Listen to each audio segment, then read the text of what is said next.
So a couple of weeks later, Ken Zerbe, who came back from running Europe operations and returned to his role as a chief financial officer, called me up and he says, "I'm the garbage man for the company. I get all the garbage divisions, and you're one of them. I hear you know a little bit about the Apple III. Would you like to be the business unit manager?" And I said, "Well, I love being the bum. Okay." And they gave me a $4 million budget, a head count of 17 people, which means a secretary was equivalent to an engineer, which is a silly way of budgeting, but that's the way they did things back then. And that's what MBA schools taught, just do head count, not what it costs. And we went out and sold 25,000 Apple IIIs. I forget the exact numbers, but I think we had about a $600 million profit in today's numbers. Kept about 1,000 to 1,500 Apple employees employed. In fact, quite a few of them were MBAs. And we didn't have the concept of the Boston Consulting Group of the cash cow at the time, where the thing was fully developed. We just needed to make money off of it. We had a 40% margin, which is unheard of today, and a lot of very happy people in offices and businesses worldwide that just love the computer, which encouraged me to maybe run a cocaine test on the keyboard because people just love typing on that keyboard. And 11 months later, I shut the product line down, handed off everything to Guy Kawasaki at the Macintosh division so that the customers would have their data preserved, and kept a lot of those people as loyal Apple customers to this very day, 30 some years later.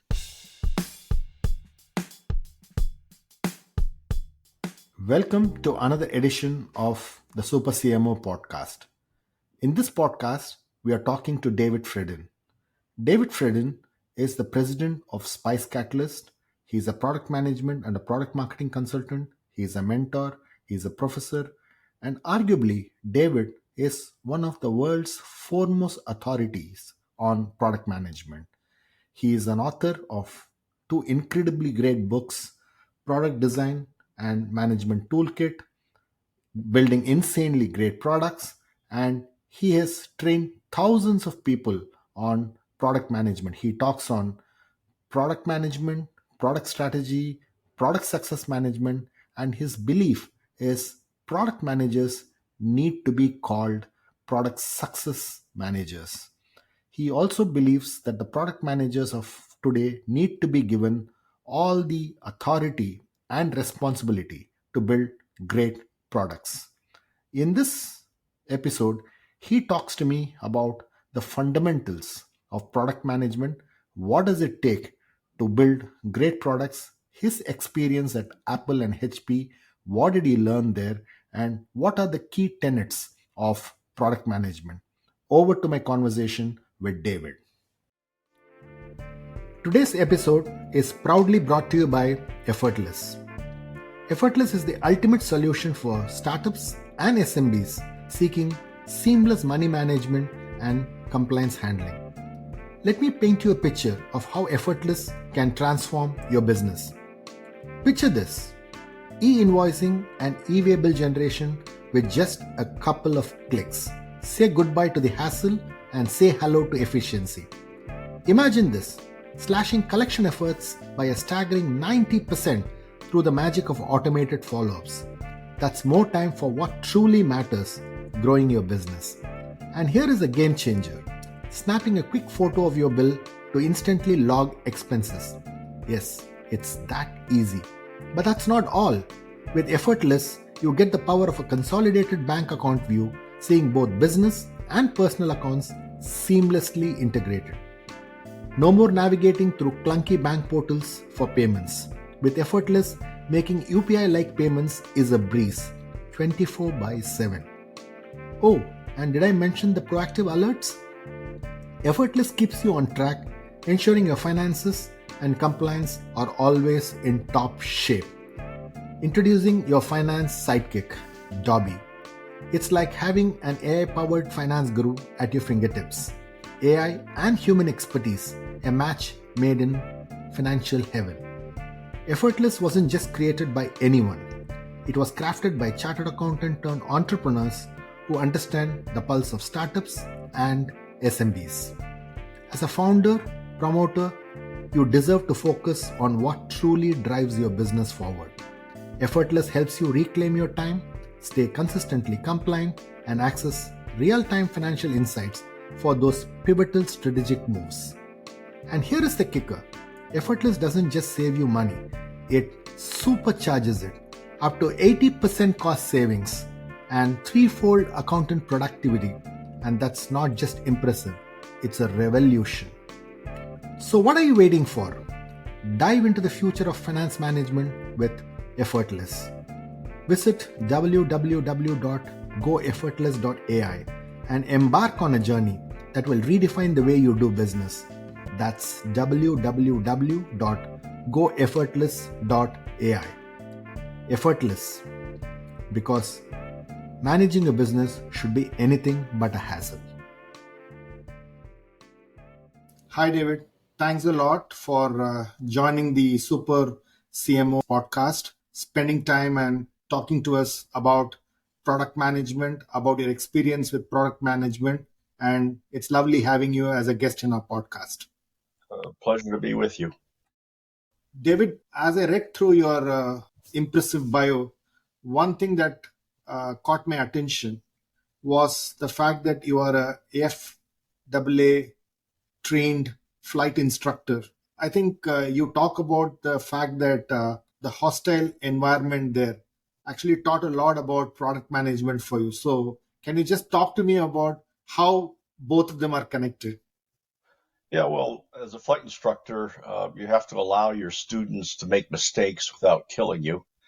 And they typically learn more from making mistakes than from getting it right perfectly all the time. And that was one of the nice things about my experience working at Hewlett Packard and at Apple, is that both companies had a set of values, and they pretty much said work hard and it's perfectly okay to make mistakes, knowing full well that people will learn from those mistakes. The other thing that I learned as a flight instructor and as a pilot is that you have to learn how to juggle things all at the same time. It's sort of like they say flying a helicopter is like rubbing your tummy and patting your head at the same time. So it was quite interesting when I started the flying club at the University of Michigan with a private pilot's license. A year or so later, I had enough hours and experience to get my flight instructor's rating to go out and teach people accelerated stalls and spins at 5,000 feet and to recover from them, and then have to go to an English class in the afternoon. Okay, so that's quite a contrast to what you did in the morning and what you did in the afternoon. Yeah, and as a pilot, you have to learn and understand aerodynamics, weather, um, flying certain kinds of patterns like the aircraft landing pattern, the takeoff, and so forth. Reading charts, reading the sky, reading weather maps, predicting and forecasting the weather yourself, and then the behavioral things that if you lose your vision outside due to weather, for example, or it's nighttime and the ground is covered with fog, you can't see anything, it's all black. You have to learn how to fly the plane solely on the basis of the instruments, and to trust your instruments and not your physiological feelings. So a lot of things are combined in the art of flying. And the same thing is true of product management. The number one thing that a product manager, I prefer to call them the product success manager, has to do is to put together what I call the product market strategy or product market plan. And that consists of understanding what is it that the customer wants to do, why they want to do it, when they want to do it, where do they want to do it, how do they want to do it, how important is getting that thing done, and how satisfied are they with the current alternative ways of getting that done. And then adding into that things like use cases and problem scenarios, doing your market research, your competitive research, understanding where the technology is today and where it may be going in the future, And technology, by the way, is nothing more than the organization of knowledge for practical purposes.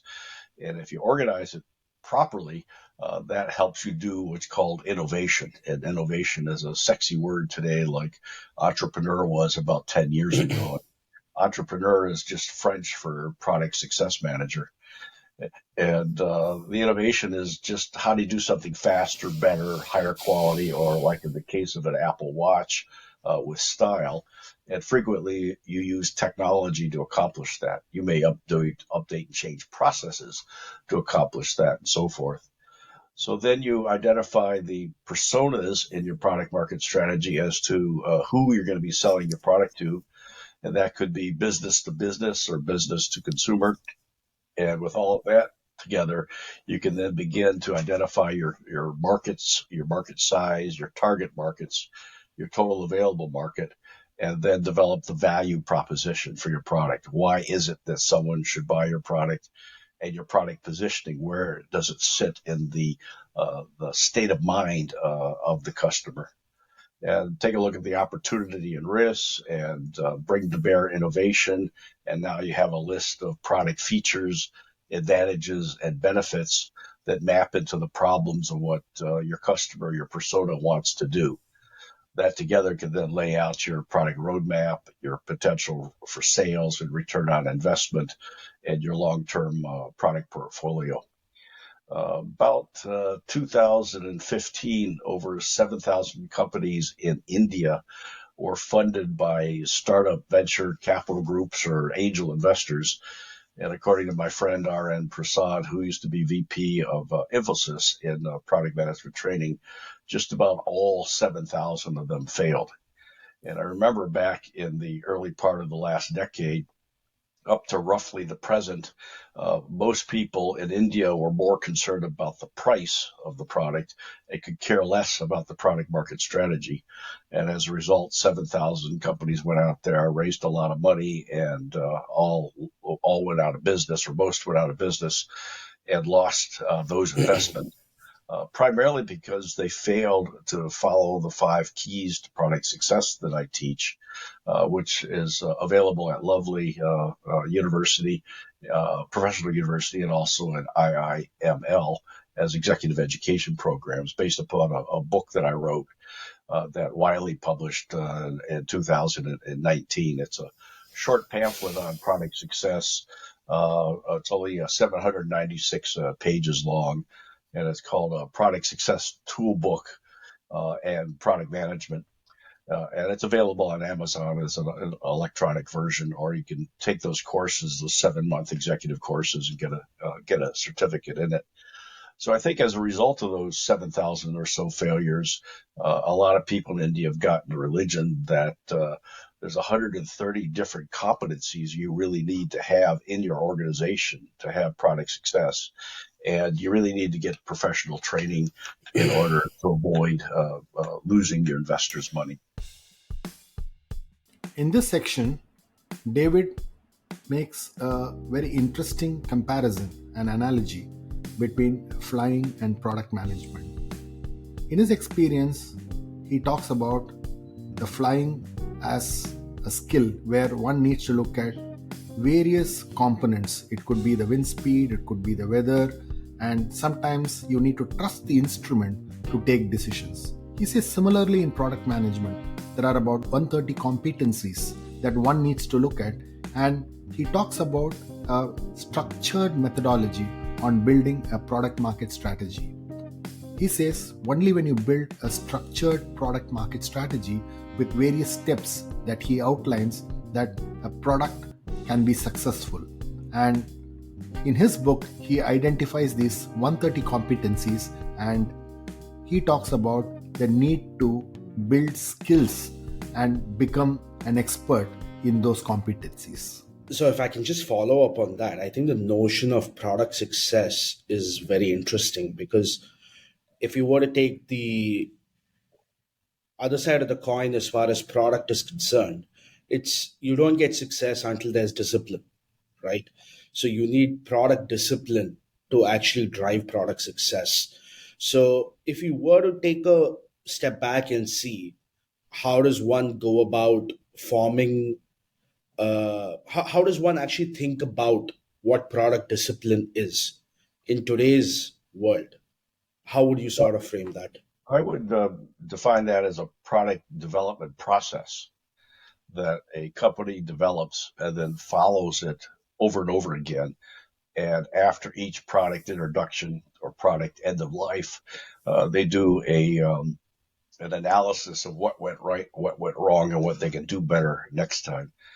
This is taught in MBA school, that you have to have mature processes in order to be more and more successful. Former client of mine, VP of product management, brought me in because they did not have a consistent product development process. And they had 5 failures in a row, which resulted in the VP saying that the failure to have a repeatable process that's successful develops a culture of blame, or one party that is part of that whole process blames the other party for the product's failure, when in reality they didn't have a mature process in the first place. When it comes to the process, it's also about being very collaborative with the folks around different aspects of the product development process, whether it is with your designers, whether it is with your developers, whether it is with management. So, as somebody whose sole focus is on product success, what are some ways that, let's say that you're getting into a product role for the first time, what would be 5, 6 steps that you need to take to ensure that you get some quick wins and get the ball rolling about how you want the process to play out? Well, first, to spend the 3 to 6 people months of effort necessary to put together the product market strategy that I described earlier. And then define the processes you're going to follow for the product development. A lot of failures occur. About 35%, by the way, of all new products fail in the marketplace, representing a waste of about $500 billion to $1 trillion a year. Is this notion popularized by people here in Silicon Valley? That's where I'm at in Los Gatos, near San Jose. That you need to act fast, break things, fail fast, ready, fire, aim kind of stuff.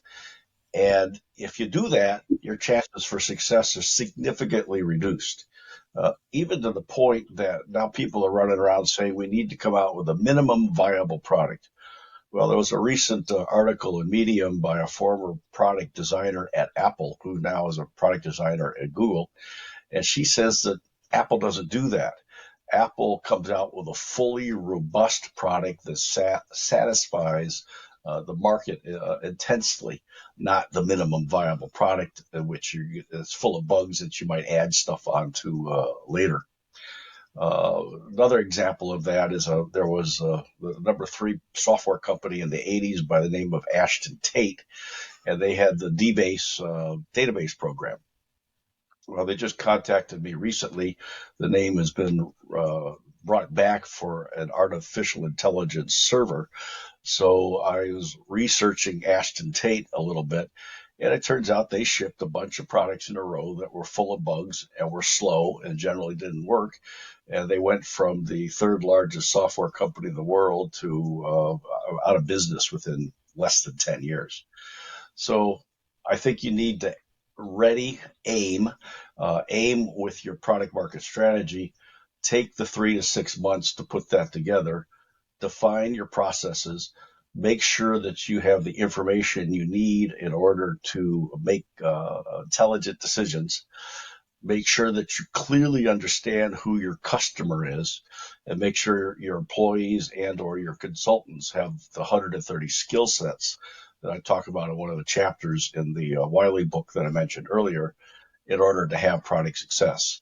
And if you put all that together, it spells the word SPICE, SPICE, which has nothing to do with spices in India, but has everything to do with S stands for having a strategy, P is a repeatable process, I stands for having the information necessary, C is understanding your customer, and E is making sure your employees have the competencies or skill sets in order for the product or the service to be successful. In this section, David talks about the fact that companies need to have a robust product development process. He talks about the discipline of having a repeatable process, which is often not found in many firms that are building a product strategy and a product that needs to be successful in the marketplace. He talks about the importance of understanding customers, having a strategy first in place, and then putting all the information and competencies that are required to make this product a success. He belittles this whole notion of a minimum viable product, and he says that the best product companies in the world really put all their effort into making a great product and ensures that there are no bugs even during the first product release. So the importance of having a robust, repeatable product development process is critical for a product to be successful. Uh, David, you talk about the first ever memo written on product management by Neil McElroy, right, of P&G, and you say that's like the Bible of product management ever done. So what did that memo contain, and can you tell me key tenets of that memo that is even relevant today? Yeah, uh, McIlvaney wrote that memo in 1932 at the consumer products company, Procter and Gamble, and it established the field called brand management, where the brand manager had full authority and full responsibility over the product line. By authority, that means they had the budget to pay for the market research, to do the 5 things I just described, to hire and provide the funding for the marketing department and the advertising, and had ultimate authority and responsibility for the profit and loss of that particular product. In 1938, my research found that Dave Packard of Hewlett Packard sat down with McElroy. And in fact, McElroy served on an advisory committee to Stanford, and Packard served on an advisory committee to Harvard, where McElroy had gone to school. And HP bore the notion of this product manager.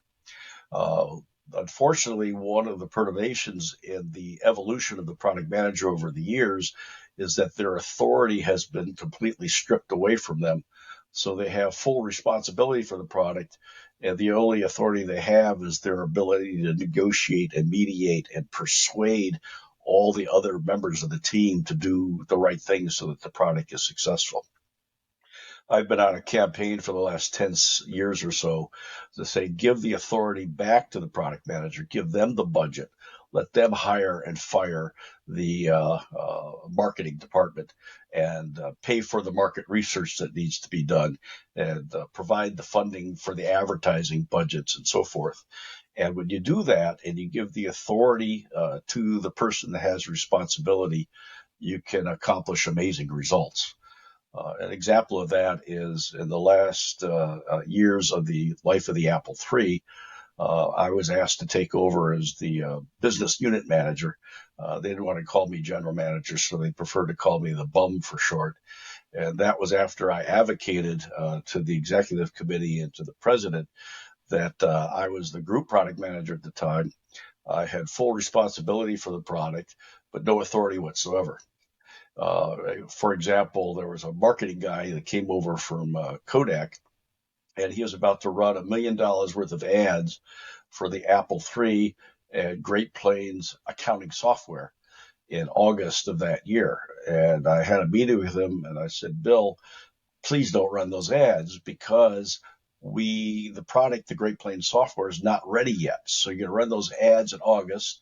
The IBM PC XT, which is their PC with a hard disk drive, I already had a hard disk drive on the Apple III, of which I was the product manager to bring the first hard disk drive to market, which was a remarkable piece of technology. It was an immense size of 5 megabytes, and it was really, really cheap. It was only $3,600.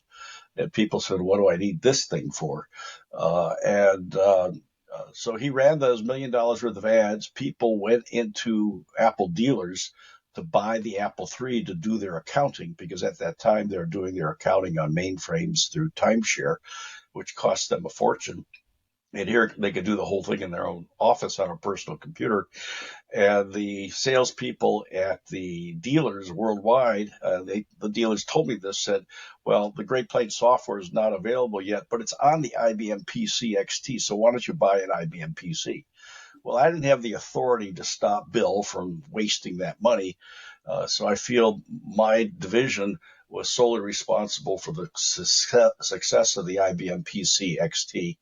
And I need to send them a bill for my commission check. You got to give the product manager the authority. And I also have been running a campaign for the last 10 years or so to change the title from product manager to product success manager. And I proposed that out of sheer frustration, because I would go to a cocktail party, meet a beautiful woman, and she would say, occasionally they would ask, what do I do? As if they had any interest. And I said, well, I'm a product manager. And she says, what's that? I said, well, I first figured out what it is a customer wants to do. And I do the market research and the competitive research and identify the personas of the people that we're going to be selling the product to. And I put together the value proposition and the product positioning. I figure out the size of the market and what my target markets are going to be and how I'm going to reach those markets, and calculate what the total available market is, which enables me to do a sales forecast and a return on investment. And I bring to bear some, innovation and new technologies so we can do it better and faster and so forth. And about an hour ago, she has already turned and walked away. And I said, look, I composed a memo to that effect, which is on my website, spicecatalyst.com, that any of our listeners and viewers could go get.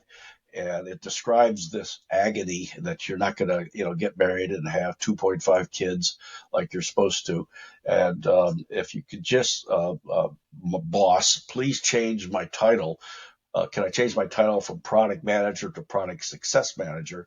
Then when I go to a cocktail party, the women will know exactly what I do, and I'll probably be able to get married and have 2.5 kids.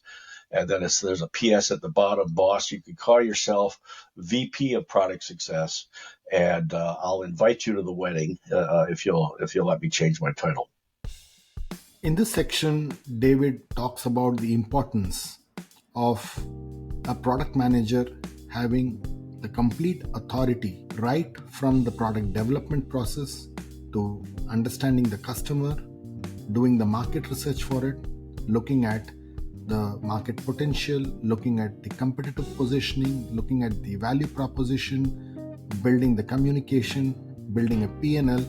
And he talks about the fact that the need for authority for the product manager end to end is very important if a product has to be successful.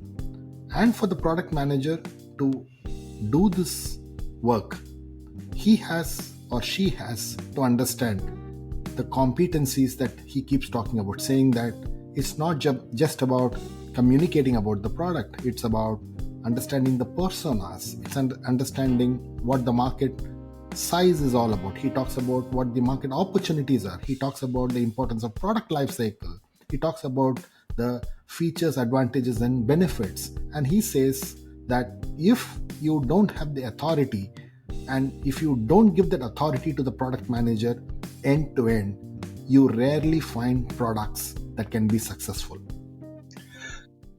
So, David, you have in the book a very interesting, anecdote where you talk about this, Steve Jobs coming in and keeping a package in your table and saying, the out of box experience sucks.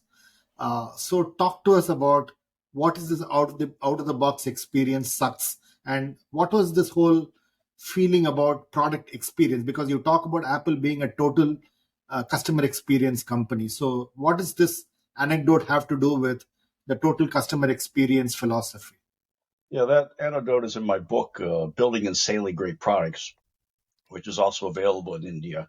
And it's also been translated to Vietnamese in Vietnam because Vietnam is the fastest growing economy in Southeast Asia. And it has a highly educated technical workforce, and Apple and other companies are rapidly shifting manufacturing to Vietnam and to India to get under the clutches of the Chinese currently. So that was an anecdote of a former partner of mine who happened to have been the Apple II product manager at Apple, and Steve hired him and took an Apple II home and took it out of the box and tried to get it to work, even though he knew how to do it, just following the instructions, and he had a just horrible experience. So Mike Connor told me the story of Steve walked to his office, threw the box at him, and said, "This is a horrible out-of-box experience." Now, you compare that today when you get an Apple product, and on Instagram and on Facebook, and I suspect on TikTok, when these first new iPhones come out, or a new iPad or something like that, people will video record their experience of unboxing it, and it's like someone gave you a new jewel or a wedding ring or something like that. It's just a wonderful experience to open the box easily and not having to use your teeth and pull the cellophane or whatever it's called off the glass and turn the thing on, and the thing says hello, and it's just a delightful experience. Yeah, you compare that to, for many years, I think it's still true, but I switched back from Windows to Macintosh around 2005 when I got to the point I had to have two Windows computers on my desktop at one time because I was doing a lot of multimedia production, and it would constantly crash. So I used to say that the normal Microsoft position is not bend over, but reboot. And I was constantly rebooting one computer while working on the other computer. And then I was always confused. I had to click on the start button to stop the thing. So where did this come from? You have to click on start to stop. And that's why, people talking about branding, and all branding is the promise of the product or the promise of the company. And usually a company has a tagline that supports that branding, that promise. So I've advocated that Microsoft should change its tagline to helping more people feel more stupid than any other company in the world. But a lot of people blame themselves because they can't figure out where stop is under the start button. So that user experience is critical. Back then in 2005, if I found a bug, and being a product manager, I always find the bugs because I push the software to its limits. I would call Microsoft up, and they would have horrible music on hold. And finally, when someone comes to the phone after 30 minutes, they hang up on you. So you repeat the process again, then you describe the problem to them, and then they escalate you to a guru that actually knows what they're talking about. And then they say, okay, in order to fix your problem, for this bug that you found there, thank you very much for finding this bug. It's only $200. So it's delightful to switch to a Macintosh. Like the other day, I updated to the latest version of the Mac operating system, and my 49-inch LG screen, when I booted up, would stay black. I contacted LG. They blamed Apple, and of course you call Apple and they blame LG, and I'm sure it was the solar flares that did it. But the Apple guy worked me through it. It turned out the hub I was using was reducing the power level of the video signal to the monitor. And when I unplugged my USB external drive, boom, the monitor came on. And then I noticed that my Apple Care package, which enabled me to get that free phone call, expired on May 7th of 2023. And that phone call was like on May 20th, 2023. So they honored the service, which is all part of that out-of-box experience. And that's why companies around the world that put the customer first, like Amazon, thrive while customers, at least back then, I understand Microsoft is doing a better job now, uh, that don't honor that tend not to stick around. In this section, David talks about a very important concept in product management, which is total customer experience.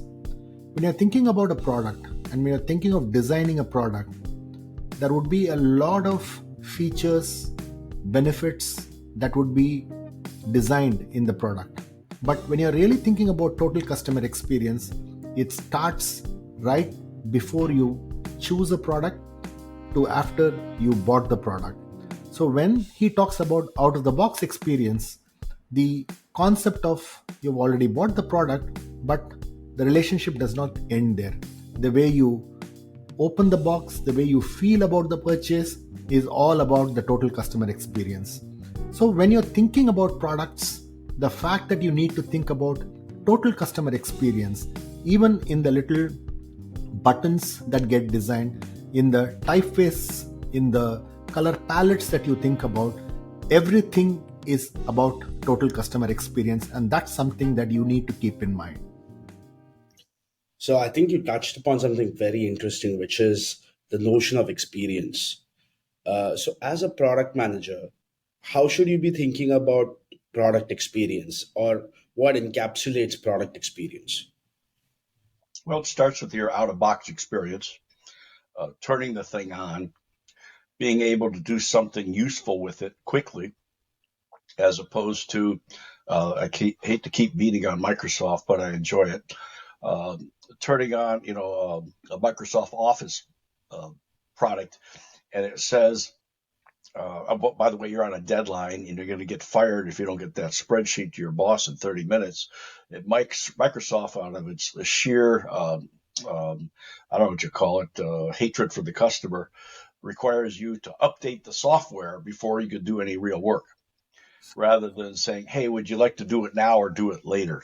And you notice Apple does that when you get an operating system update. It asks you, do you want to do it now or do you want to do it tonight when hopefully you're sleeping?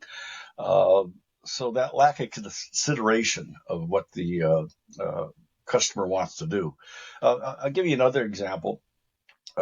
Back in 2018, I went to Singapore to give a speech at a product management festival.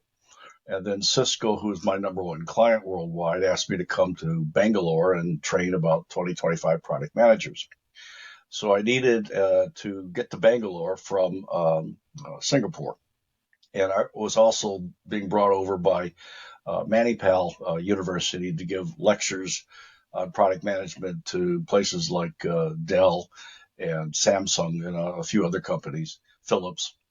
And so the thing that I had to do was to get from the hotel I was in Singapore to a hotel in Bangalore.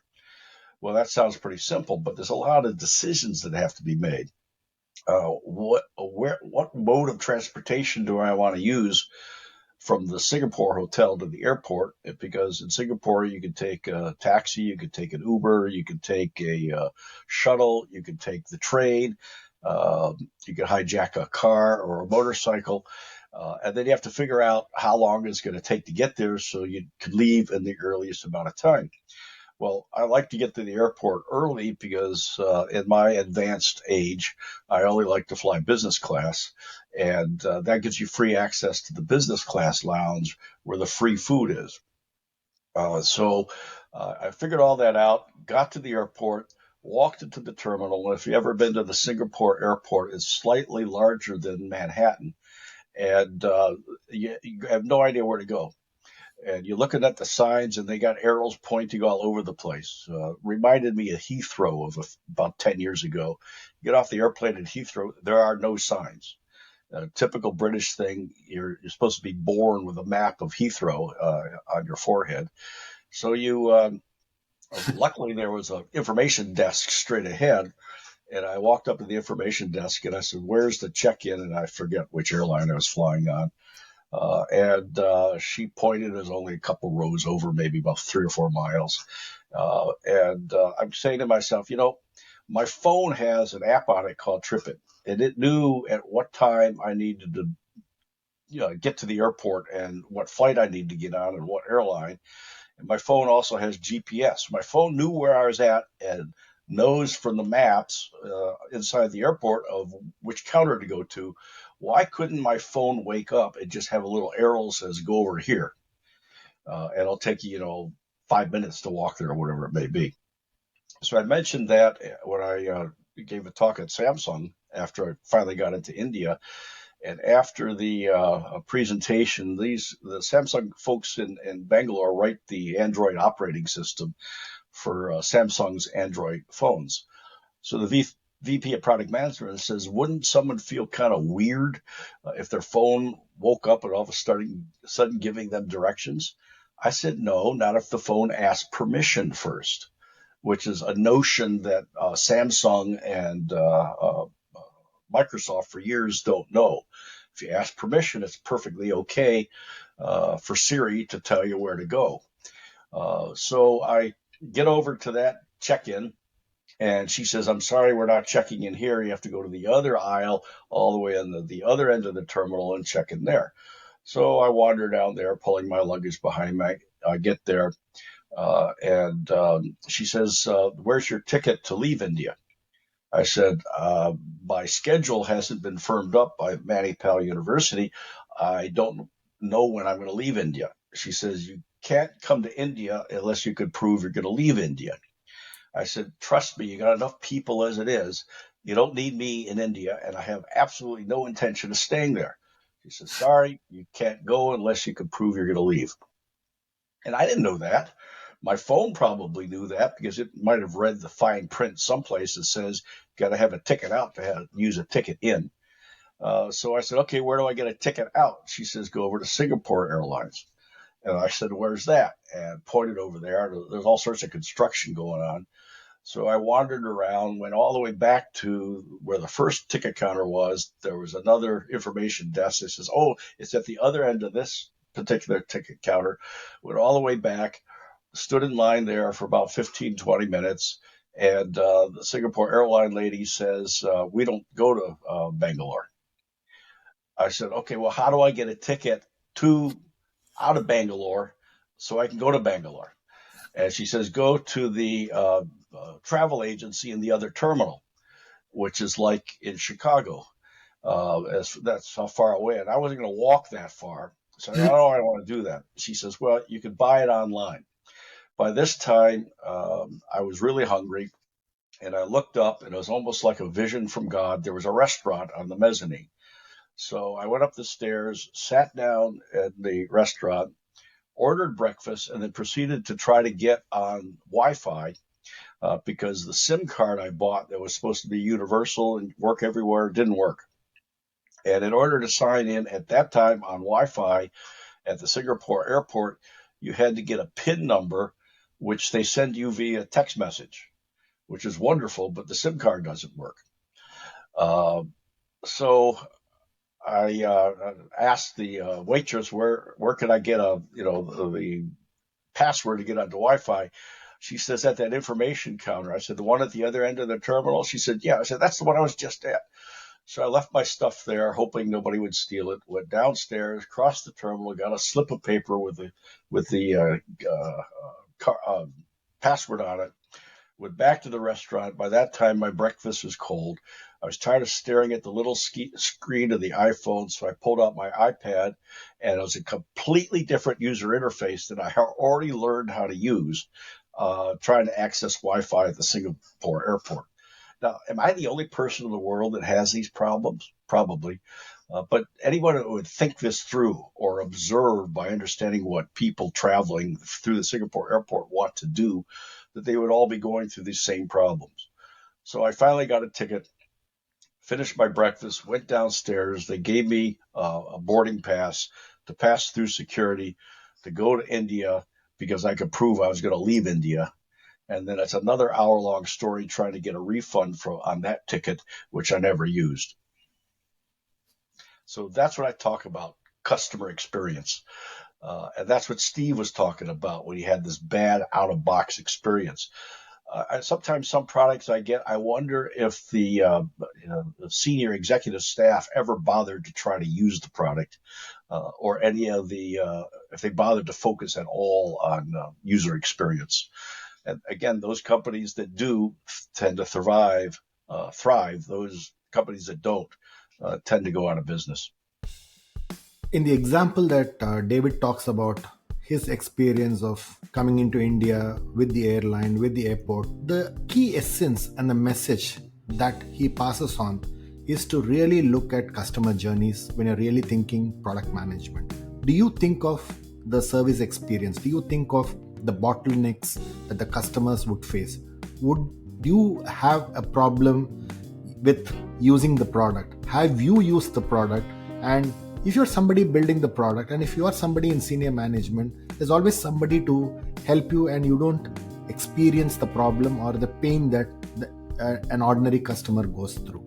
But when you really look at end-to-end journeys, you realize that there are several knots to make the experience phenomenal. You need to really look at it from the time somebody leaves the hotel, to the airport, to the check-in, to the lounge, to finally taking a flight to the country where he was landing. Everything is an experience. So when you're thinking of a product, it's not just enough if you think only of one particular component or a module. You need to think on it holistically, and that's the most important aspect of product management.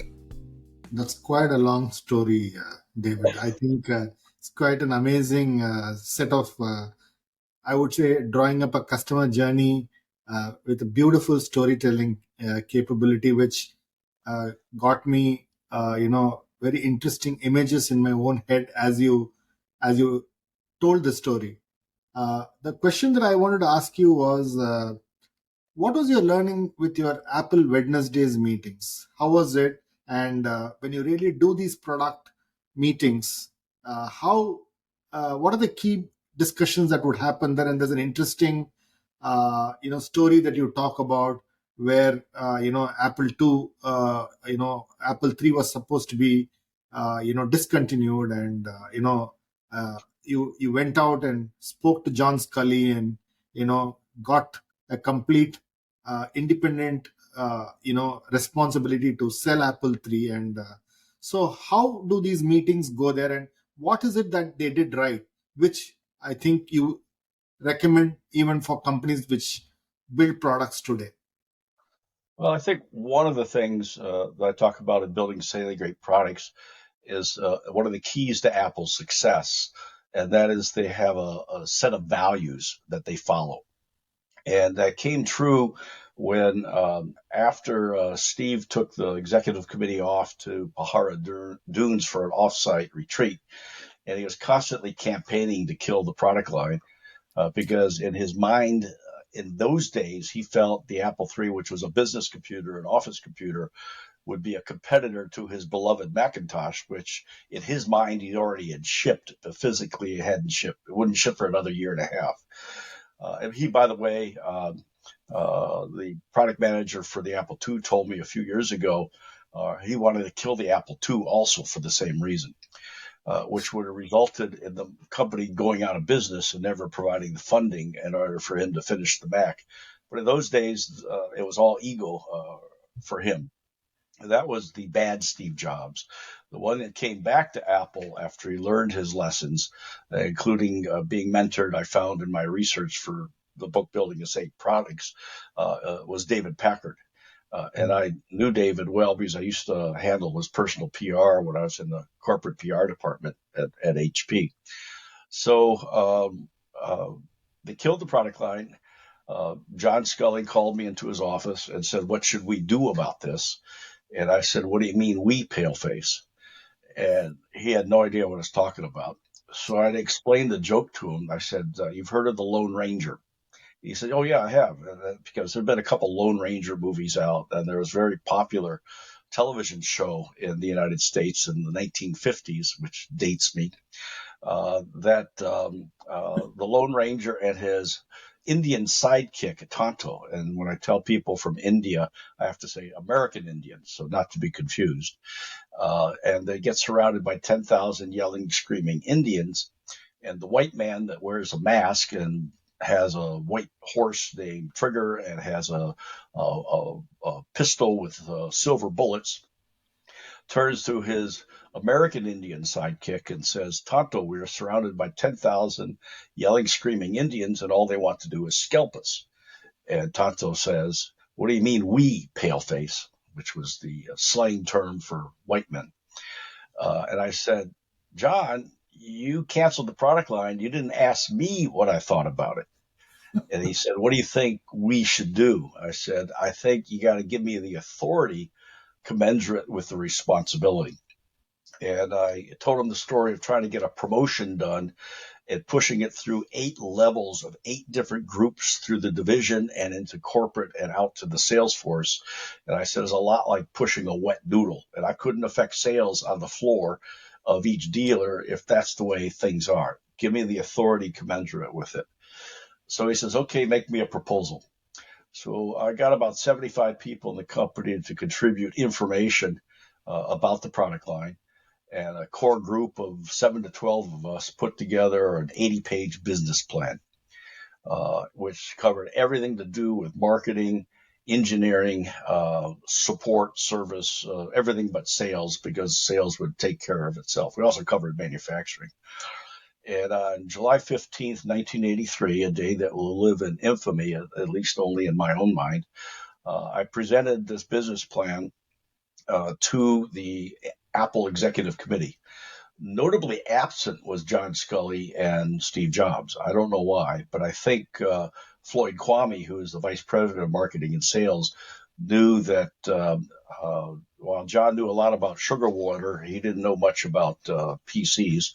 And Steve, just go play in your sandbox over here with the Macintosh and get out of the way, which is what the previous president was very successful in doing, is keeping his brilliant vision still in the company, but minimized his ability to screw everything up. So put together a typical slide. In those days, there was an overhead transparency, which was called a foil.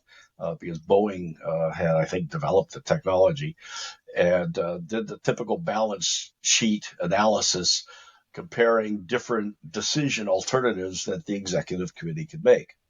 And then one of the people that was helping me was a lady by the name of Maxine Graham, and she had been on the Apple Values Committee a couple years earlier.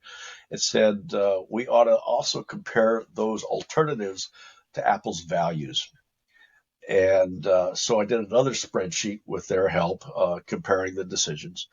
And at a critical point of the meeting, Floyd Kwame, who later went on to be a venture capitalist at Kleiner Perkins and a science and technology advisor to President George W. Bush, Floyd sitting in the middle of the room, and he says, Dave, if the executive committee, picks the option that you advocate, which is let the market decide. The market is smarter than all the MBAs at Apple at that time. In fact, I've fired in my career more MBAs than I've hired. Or let the market decide. Or if we shut the product line down right now and a dealer calls you, what would you say? I said, well, if you decide to let the market decide and you gave me authority commensurate with responsibility, I would say to the dealer that the company's decided to let the market decide if they want to continue to buy the product. And then when sales taper off to the point in which it's not profitable, we'll let you know and we can end the life of the product. But if you make the other decision, keeping in mind everyone in the room, and in fact, sitting in the back of the room was Ann Bowers, who was the VP of HR, and she was married to Bob Noyce, one of the founders of Intel, and she was instrumental in helping Intel come up with a set of values, and she was instrumental, I believe, in helping Apple come up with a set of values. So Floyd said, what would you tell the dealer, keeping in mind that one of the values is good management, another one of the values is empathy for our customers, and so forth. I said, well, if you decide to let the market decide, that's what I'll tell the dealer. But if you decide to cancel the product line, Floyd, I'll give that dealer your phone number. And everybody in the executive committee cracked up because the point is it would be the opposite to the values that the company exposed and told and talked about and told all the dealers, and it would be incongruent with that set of values. So a couple of weeks later, Ken Zerbe, who came back from running Europe operations and returned to his role as a chief financial officer, called me up and he says, "I'm the garbage man for the company. I get all the garbage divisions, and you're one of them. I hear you know a little bit about the Apple III. Would you like to be the business unit manager?" And I said, "Well, I love being the bum. Okay." And they gave me a $4 million budget, a head count of 17 people, which means a secretary was equivalent to an engineer, which is a silly way of budgeting, but that's the way they did things back then. And that's what MBA schools taught, just do head count, not what it costs. And we went out and sold 25,000 Apple IIIs. I forget the exact numbers, but I think we had about a $600 million profit in today's numbers. Kept about 1,000 to 1,500 Apple employees employed. In fact, quite a few of them were MBAs. And we didn't have the concept of the Boston Consulting Group of the cash cow at the time, where the thing was fully developed. We just needed to make money off of it.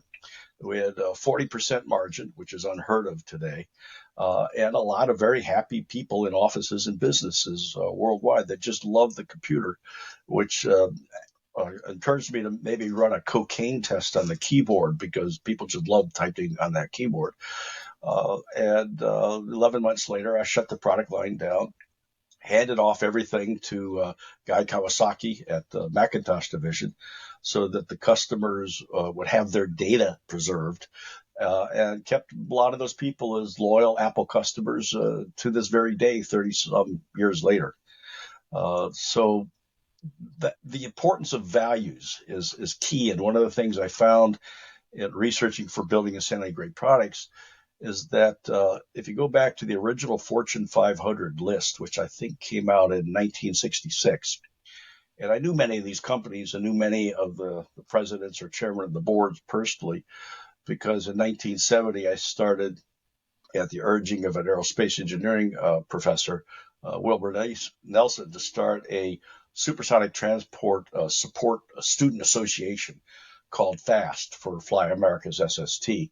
And before I finished my sophomore year, I had 15,000 members and 42 campuses across the country.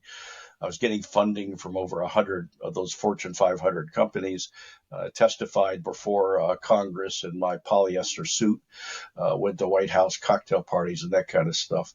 And so my research for the book, I put together a table that said, for these companies, did they have a set of values? Did they follow those set of values? And are they still in business today? And about 300 of those 500 are out of business. And almost without exceptions, none of them had values. Or like in the example of Volkswagen, what about 10 years ago, they espoused beautiful values on their website of caring for the environment. Yet all the way up to the highest levels of management, they decided to defraud the world on their testing of the diesel emissions, so that whenever you plugged in a air quality testing device, they would recognize it and change the numbers coming out of the tailpipe. And that's as a result of that, it costed billions and billions of dollars, including having to fund car electrification networks throughout the United States and I think throughout the world, and forced the company now, I think they said by 2025, they are going to all electric cars on their entire product line to try to make up for the pollution they caused by failing to follow their values back, I think, around 2005. So that was one of the things that Apple taught me and Maxine taught me, is that the importance of values, and that also applies when people go out and look for a job. I put together a table saying, I wonder if this applies to me. And I've been associated with about 25 organizations throughout my career, some for-profit like HP and Apple, DataQuest and others, and some nonprofits and some homeowners associations. So the first column is, did they have values? And if they had values, did they follow the values? And was I happy being there or not? And it turned out about 20 of the 25, either I quit or I got fired, which made me happy as hell, sort of like a mercy killing. None of them had values, or if they had values, they didn't follow those values. But for those that mapped into my values and I mapped into that organization's values, I was successful, I thrived, and I was happy. And people that I've advised along those lines over the years, when they go out for a job interview, one of the first questions they ask of their potential employer, what is the company's values? What are your values? And in fact, a study just came out about employee satisfaction after COVID. The number two thing after, I think, their salary is, do they have a good boss that cares about them? And that's very closely related to values. So that was one of the things I learned. Values are important. And if you got to start up a new company or an established company, one of the first things you should do is put together a set of values, discuss it with all of your people, and make sure everyone internalizes it and buys into it. Because when you all go into the same room at the same time, like a product team, and you make a decision, if one person values his profit at everything's cost, and another person's values is customer satisfaction and customer experience, they are logically going to fight with each other. Whereas everybody at Apple was about the customer experience, everybody at HP was about the customer experience. And that's one of the reasons that HP thrived and sales grew 20% a year every year from its founding in 1938 until 1998, when Carly Farina came on board as president and said, we are no longer going to follow Apple or HP way, the HP values. So values are key to the overall success.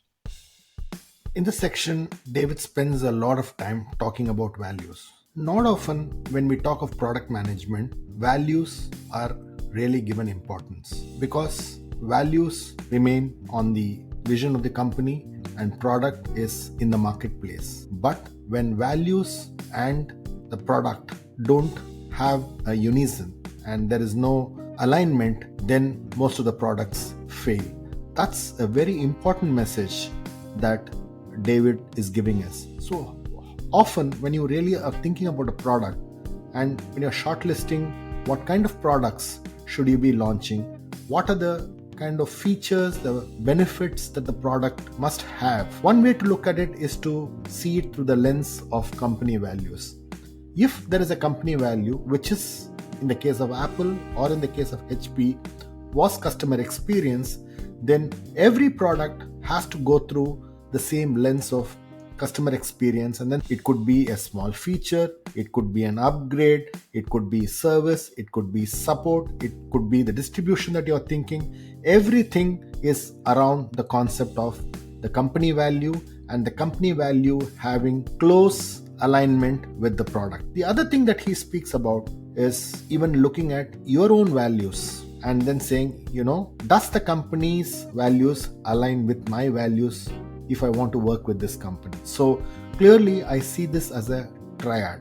One is really the product, the other one is the company value, and about you working for that product. So if you're a product manager, one thing you could look at is, does my value align with the company value, and does my value align with the products that I want to build? So David, you also have built a product called Productize, which is to really look at all the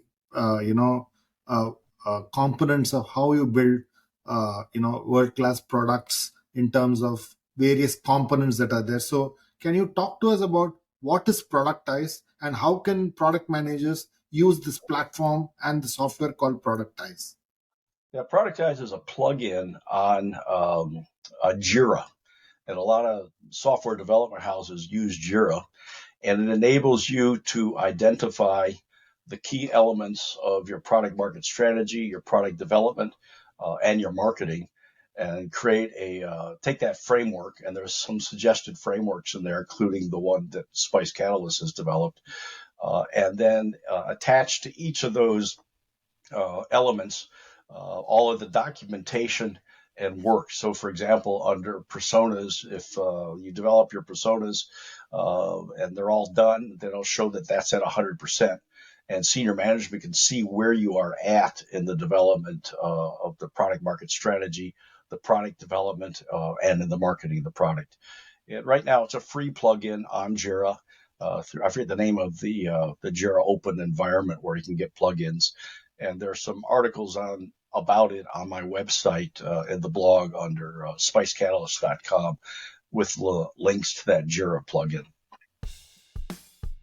Often, when you think of product management, you think of it as an art. You think of it as how can you come up with some great ideas to build a product.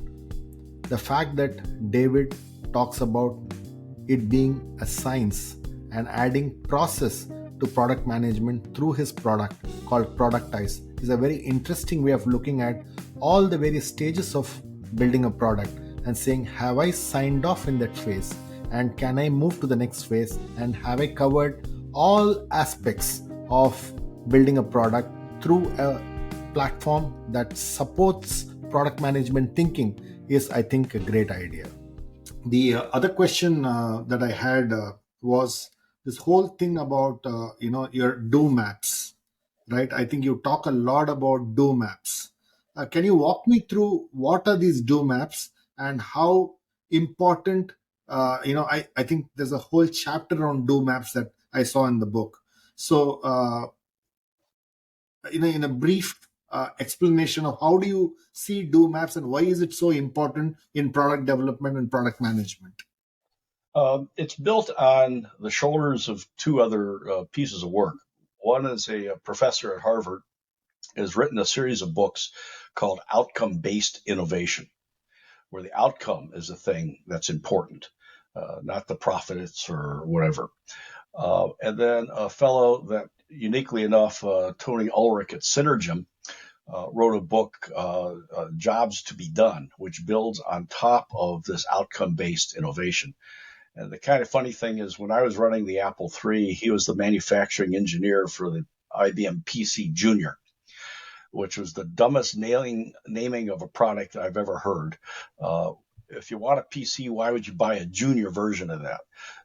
And that contributed to being infantile mortality because the product died. And he thought about this subject and he says, well, what job was it that the PC Junior was supposed to solve? And there was no real job. They tried to target the education market with the PC Junior. And back then, IBM was very arrogant. They figured nobody ever gets fired by buying IBM, and therefore, if we, IBM, God, says that we are going to go into the education market with this IBM PC Junior, we will be successful. Well, they weren't, so he thought about it and built his whole company about jobs to be done. Well, in my experience that I talked about earlier, trying to get from Singapore to Bangalore, the job was to get from Singapore to Bangalore. But there was a lot of things I needed to do in between, which I described earlier. And that is, what is it do I need to do? When do I need to do it? Why do I need to do it? So what is it do I need to do? I need to get from the hotel to the airport, blah, blah, blah. When do I need to do it? Tomorrow morning. Why do I need to do it? Because I have to give some speeches and do some training at Cisco in Bangalore. How am I going to do it? That means what are the different modes of travel? How am I going to find my ticket and check in the gate? How important is it? Well, I get fired if I don't get there and don't get paid. And how satisfied am I with the current ways of getting it done?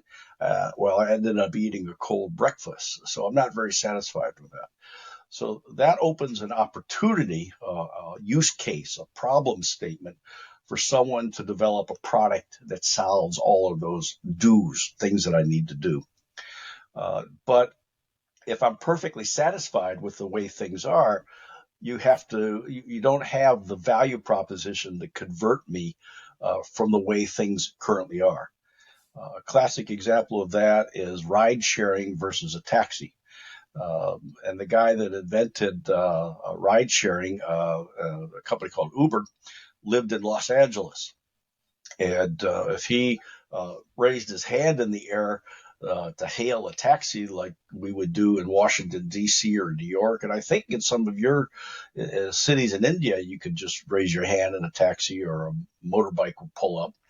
Well, if he raised his hand in the air, the people will say, hey, put your arm down, your armpit stinks. Because there were no taxis running around in L.A. And then he thought about, smartphones and mapping and the ability to contact independent drivers and not have to buy medallions and all of that kind of stuff. So the notion of ride sharing got started because he had a problem. If he lived in New York or in Washington, D.C., as I did for a while, if you scratch your nose, 10 cabs would pull up on the curbside. So you had to be careful to keep your hand away from your face, unless you wanted a bunch of taxis following you around. So that's what I mean by that. When you're thinking of building a product, the concept of do maps that David talks about is quite an interesting framework. I think the fact that you're thinking about the customer, what is the customer doing, what's the problem that they have, what are the challenges that they face in using the current service or the current product that they have, and therefore what do you need to do and how can you do it better. That is a very beautiful way of looking at a product, building an alternative product with a better value proposition, and therefore you may be able to get a lot of premium for it. And his example of looking at it through the lens, through the eyes of a do map, is to say, to get it done, what needs to be done and how can you do it better. When you think product, think about do maps, and do maps provide a very interesting perspective of how can you think of building world-class products. So David, what does success mean to you? Well, I think one of the keys is having fun. There's plenty of Debbie Downers out there that'll tell you that it's doom and gloom. So that's to be happy, like the Constitution of the United States or the Declaration of Independence is life, liberty, and the pursuit of happiness. So success is being happy, feeling. In my case, what I'm driven by is the highest levels of Maslow's hierarchy of needs, and that is the need to be wanted and accepted, and the need to accomplish something. But one of the things my heart bleeds about, and I tried to work on it, is the lowest levels of Maslow's hierarchy of needs: security, safety, food, health, and so forth. And there are billions of people in the world that don't have that opportunity. So I think success also means trying to help those less fortunate than I, being the son of a plumber from Detroit, having a chance to go to the University of Michigan and barely able to afford the tuition, which was $600 for 4 years. That a lot of people can't afford to go to college anymore, or there's no jobs for people with that level of training. So that's my goal in life, is if I can increase the level of product success, that $500 billion to $1 trillion that's wasted each year could be better used to help people and help the environment so that the earth can survive over the next 100 years. What are some of the books that have influenced you the most over the course of your life? Oh, I think Jeffrey, I forget his last name offhand, Crossing the Chasm. Jeffrey Moore. Jeffrey Moore, yeah, Moore. And there's a revised version of that just came out within the last 5 years, and it's more on point. I had the pleasure of learning directly from Jeffrey when I attended Apple University when I first joined Apple. And another one is what's the book about great companies that was researched? I forget the fellow's name offhand. Good to Great, I think it was. Another one was Davidaw's book about marketing high technology. All of those principles. Guerrilla marketing is another good one. Another very interesting one is What Would Google Do? It's all about the data, stupid. If you can collect the data, you can make money off of it. And a lot of companies have been moving in that particular direction. So those are some of the books that have influenced me over the years. Uh, David, my next question is what would be one piece of advice that you would give to an 18-year-old in a university today? Figure out what it is that you want to do when you grow up and start striving in that direction. You may not end up there. For example, when I was about 12, I was sitting in my copper colored, since my dad was a plumber, American Motors Rambler in the front passenger seat. And my mother uh, had a master's degree in English from Wayne State University. I had no idea she was so well educated. Very few women, she was born in 1921, had a master's degree in anything. And my grammar was terrible, and I hate her to this day for not improving my grammar. But she did turn to me then and said, "What do you want to do when you grow up?" And I said, "I want to be an electrical engineer." So I started down that path for a number of years. I built televisions from kits, radios from kits, and things like that. Built go-karts out of my dad's lawnmowers that had fallen apart. I drove it around in the street until the police chased me away. So I cut off the front of it and turned it into a chair and drove it around in the backyard to my annoyance and pleasure of the neighbors. And I then next direction I went, because I was a pilot by then, was to go into aerospace engineering at Michigan, only to find out that they were interested in space and I was interested in aviation.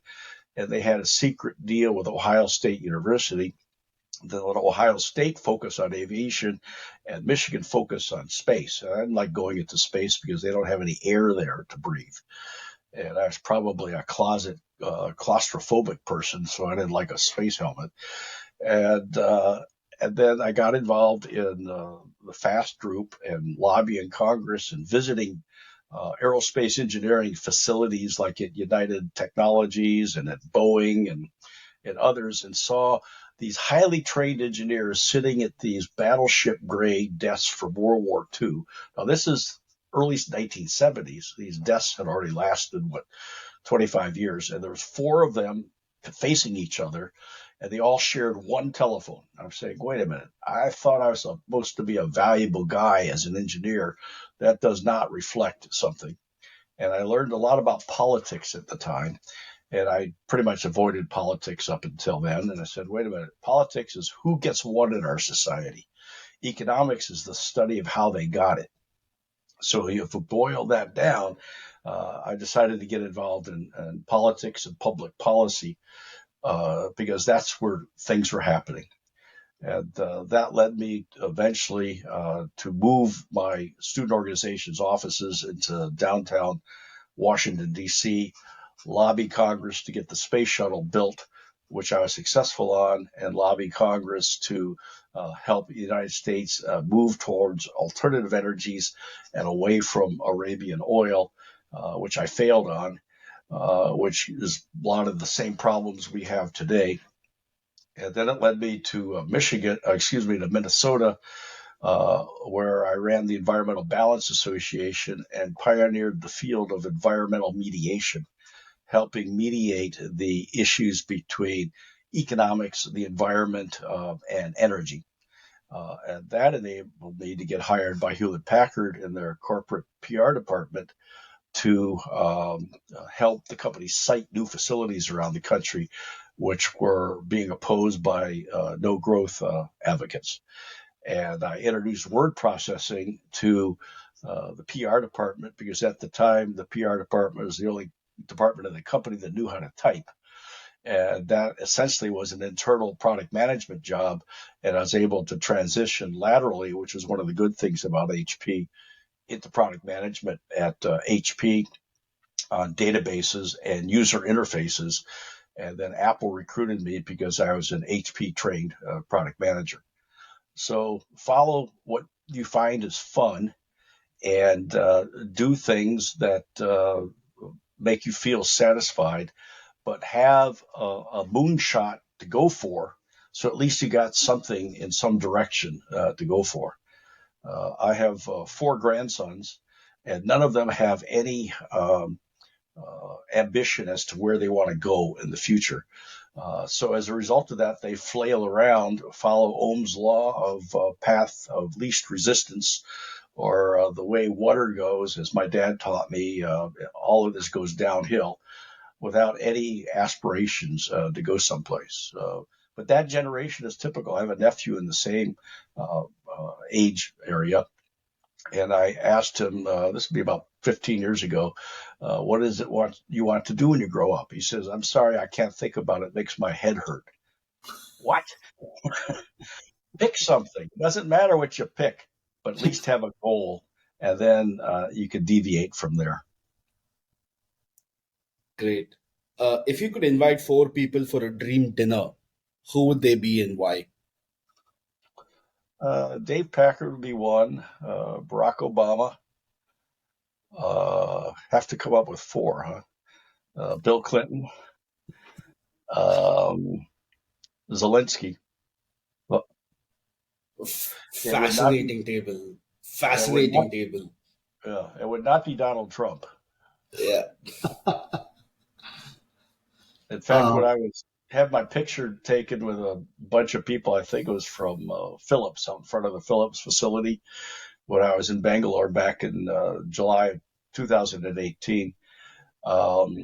Most people, I don't know if they do this in India, but most people say cheese in order to get people to smile. Yeah.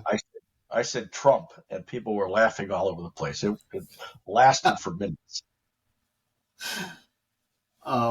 David, what is one piece of advice? You may have got lots, but what's one piece of advice that you really value and which you carry in whatever you do till date? I forget who said it, but it was words to the effect of "to thine own self be true." And I think that's talking about have a set of values and stick to them no matter what.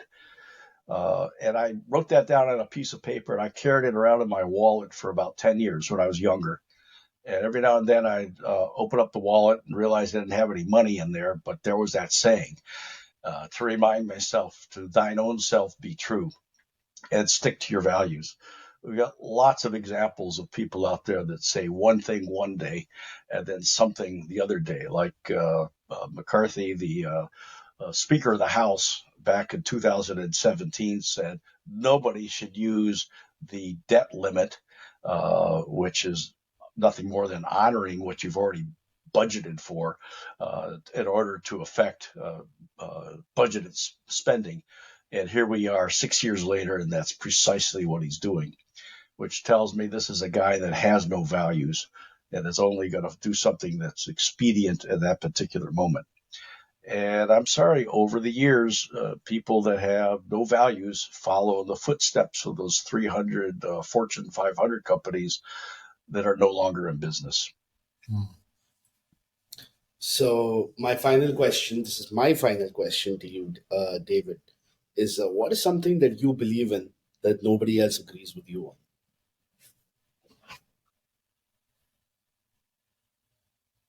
Oh, I think there's probably somewhere in the neighborhood of 30 to maybe as much as 45% of the voting public in the United States that actually believe Donald Trump is a good guy.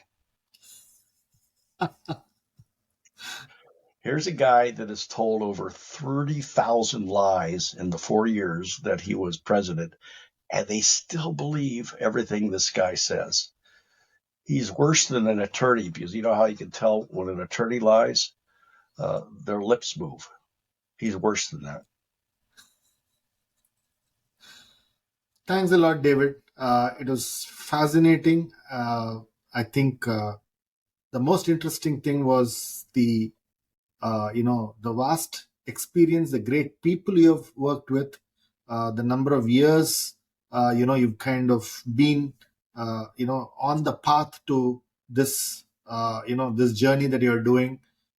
It just gave me vivid images of how it would have been to interact with those people in those days and still be relevant, and your path to actually building something like this in product management is fascinating. It was beautiful talking to you. Thanks a lot for your time, and really, really lovely having this conversation with you. Thank you. Appreciate for you putting up with me. I like to mention that uh, in this day and age where algorithms and social media emphasize the viral of the thing going viral in order to encourage clicks. So that uses the technology of wisdom of the crowds to spread fake information, rumors virally. Uh, and one of the things we try to teach folks is look at the credibility and the integrity of the source of that particular piece of information. And I mentioned some political things earlier, and I can kind of say that I have some expertise in that area. I ran a governor's race in the last 3 weeks of the election in Minnesota, and went from 20 points behind to 10 points ahead, and we won that race and swept the House and swept the Senate. And I had a pollster at the time, a fellow by the name of Roger Ailes, who later went on to start Fox Fake News. And Roger gave me enough data so I could change the messaging in each parts of the state of Minnesota for our speeches, our advertising, and so forth. That resulted in that 30% swing in just 3 weeks. Then former Treasury Secretary of the United States, John Connally, former governor of Texas, asked me to run his Minnesota campaign for president, which I did, and we got 4 times as many votes for him in Minnesota than he got in New Hampshire. We got 4%, he got 1% in New Hampshire. So I've had some personal hands-on experience running political campaigns, and therefore I'm fully qualified to criticize Donald Trump. And you asked me what books you should read. One you should not read is The Art of the Deal. He didn't write it, much less follow it. In conclusion, when you think product management, there are about 130 competencies that you can map yourself against. And that's one way of benchmarking what you are good at, what are the skills you need to build, and how can you build it. The second point he makes is to look at products in a journey perspective. It's not just about the product that you're building, it's about the pre-purchase experience and the post-purchase experience. Therefore, looking at it from a total customer experience perspective is holistically thinking about product management. The third message that he talks about is to look at all aspects of product management. So it's not just about the feature, it's not about that one single idea that you're talking about, but it's about all the components need to work in a connected manner. And you need to look at it from a competitive benchmark. You need to look at it from what is really the value proposition, how do you differentiate yourself, what's really the market opportunity. And finally, product management is about looking at it holistically and not leaving it in one single silo. Therefore, you need to think across the functions of the company. So if you're a product manager, you need the complete authority in not just building the product. It's not about designing the product. It's not about managing the product, but you need to have the ability to manage it like a business owner. I think that is really what true product management is all about. Thanks for listening to this episode. For selected links and detailed show notes, visit www.contraminds.com/blog. Follow ContraMinds on social media and let us know who you would like to see next on the podcast. If you're listening to ContraMinds on Apple Podcasts, do share your comments and give us a rating. We are keen to know what you're thinking. ContraMinds is also on YouTube. If you're listening to the podcast on YouTube, hit the subscribe button and stay up to date on all our releases. Thanks for listening and stay safe.